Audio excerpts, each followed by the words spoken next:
it's me, Meadow. I'm an occasional contributor here on HornThrowers and the vocalist and bassist of Fourth Dominion. I'm here to talk about the new album from Mythbegotten, Tales from the Unseelie Court, which came out on Halloween. The music on this album is a mix of progressive power metal, folk metal, and melodic death metal. So think something like the middle period of Blind Guardian meets Winter Sun. And what's really cool about this album is that each track is a different retelling of a mythological story, from Irish myths to King Arthur to The Lord of the Rings. And I really like the way the band blend their influences together on this album. It doesn't sound engineered or calculated, it just sounds very sincere and like this was the music they wanted to make. For a debut album, I think this is really impressive stuff. The band are very skilled at balancing kind of technical, progressive, jazzy instrumentation with more just like straight ahead ripping metal riffs and, of course, the folk elements as well, like in track 3. The production sounds huge and the tracks are very eloquently layered with a lot of varied instrumentation and dynamic changes.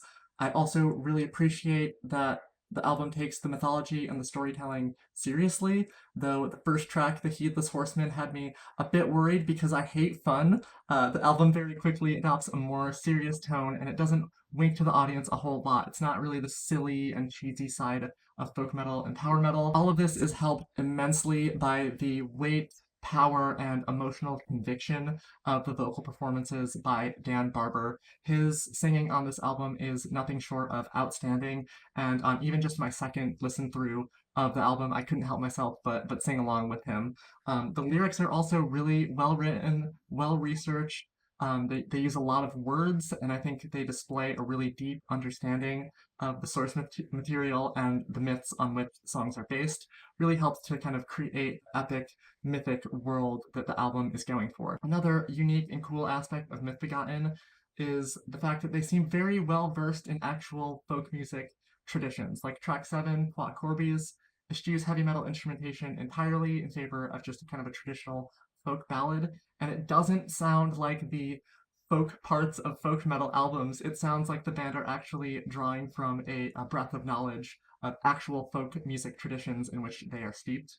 Um, all of this culminates in my favorite song on the album, and honestly just like one of my favorite standout heavy metal tracks of 2024, and that is track 5, Fall. This song is a retelling of Milton's Paradise Lost, and I think it really beautifully captures both the pain and the righteous vengeance of Satan's story. There's a really cool synth solo halfway through. It's just a really thoughtfully developed song. It's very haunting and epic. And I've probably used both of those adjectives a lot, but it's only because they're very apt. And the thing that absolutely makes it for me is going into the last chorus. It's a very subtle touch, but all of the instruments drop out and the band just kind of leave in like a vocal gasp or like an intake of breath. And it gives me goosebumps every time I hear it. It like elevates the song being something that is like pure magic. There is a lot happening on this album, and often that works to its advantage, but it's occasionally its biggest detractor for me as well. There are just a couple moments throughout the album that I feel like it could be dialed back a little bit. Something that makes a song like track 2, Omen of Embers, which is another one of my favorites, so successful is that the band aren't afraid to just kind of have like an AC/DC beat and some power chords that, work well in the verses and set up the chorus very nicely. You look at a song like track 6, The Terror of Lothian, that starts off with a really great riff, but somewhere along the way, the vocal just kind of gets lost in the mix because there is so much going on, and that's really a disservice to the record, I think, because, as I said earlier, the vocal performances are so strong and they are such a highlight that they really deserve to be present and at the forefront. The last song on the album, Of Wrath and Ruin, starts off very promising, really kind of galloping, a banger of like a Tolkien epic, which in and of itself is noteworthy because there are a lot of metal songs that fit that description, but this one actually begins by standing out. However, halfway through its like 13-minute length, I do start to get a little lost. I think the track loses some momentum and some direction, and it doesn't really fulfill the promises warranted by its length.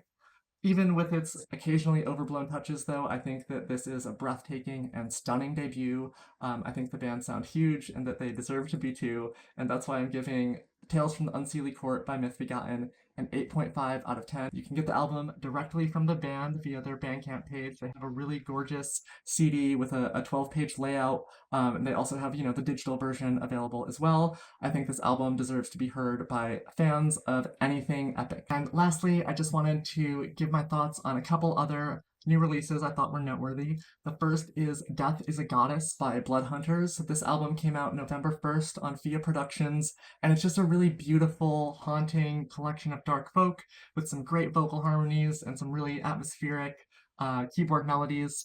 The band cites Emma Ruth Rundle as an influence, and I totally hear that and totally hope they make more. Next is All Night Blood by Common Wounds. This is the debut LP from Common Wounds.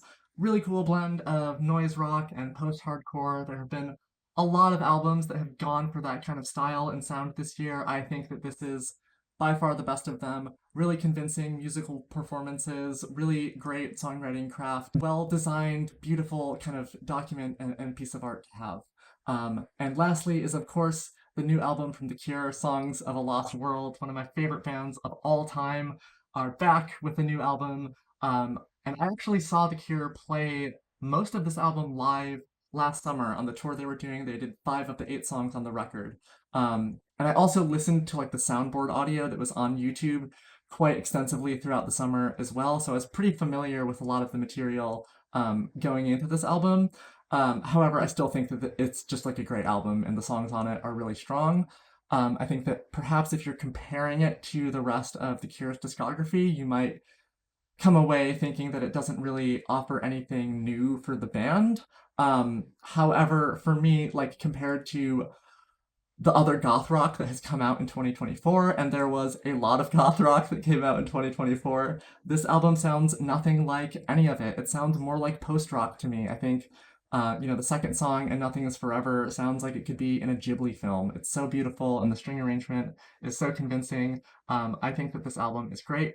I would compare it in a lot of ways, I think, to Iron Maiden's A Matter of Life and Death, in terms of a band that's kind of gracefully aging, perhaps getting a bit slower, but that's not necessarily a bad thing. Just really displays, their maturity at this point in their career.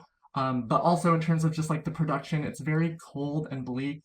And that style of production is part of what made the Unholy Trinity so great. But here, I just kind of prefer the way the songs sound live. I think they sound a lot more epic, and I think that on the actual like studio production of the album, there are just a lot of layers that kind of get lost in like the murkiness of the production. So I'll probably end up just listening to like the live set that the band did like the day the album came out.